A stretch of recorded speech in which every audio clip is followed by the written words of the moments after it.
By 2013, every state in the United States and every province in Canada have had bloodless, large animal mutilations, as well as other countries.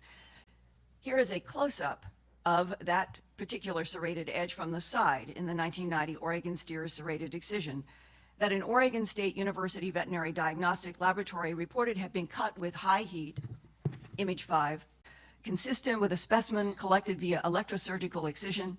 It is not possible to tell whether this lesion was caused by a laser. It does appear consistent with a heat-induced injury, close quote. The issue of lasers came up early in the animal mutilation mystery because there was no blood. There had to have been some kind of cautery. But then I worked with John Altschuler, MD, pathologist and hematologist in Denver, Colorado.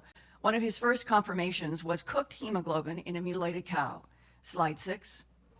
Here is what normal cow collagen looks like under a microscope, image 7. And here is mutilated cow tissue in which the hemoglobin has been cooked by high heat at the excision site.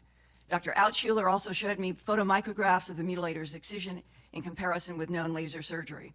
Dr. Altschuler said, quote, "The animal mutilation excisions do not show any carbon, but Earth life is carbon-based and all tissue exposed to the heat of a laser should show carbon residue that looks like black pepper grains under a microscope," quote, unquote.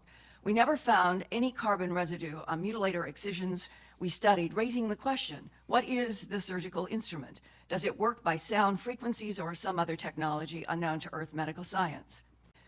Photomicrograph number 1 has an arrow which points to the separation line. The abnormal tissue on the left shows a smudged pink change with nuclear fragmentation, indicating tissue destruction and death.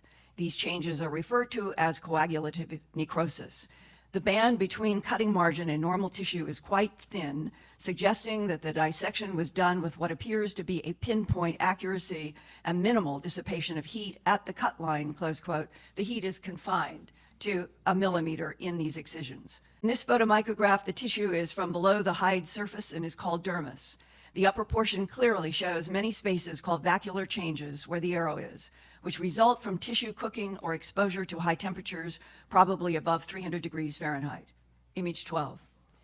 In the lower left-hand corner of this photomicrograph is a distinct color change from a light normal pink to a dark pink. The darker collagen tissue is damaged from some injury source, but shows a striking lack of inflammatory change.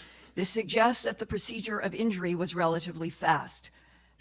Taking all the microscopic findings into account, one would have to conclude that the surgical procedure performed on these animals took place quickly, probably in a minute or two, and utilized high temperature heat as a cutting source applied in a fine probe or cutting instrument, close quote.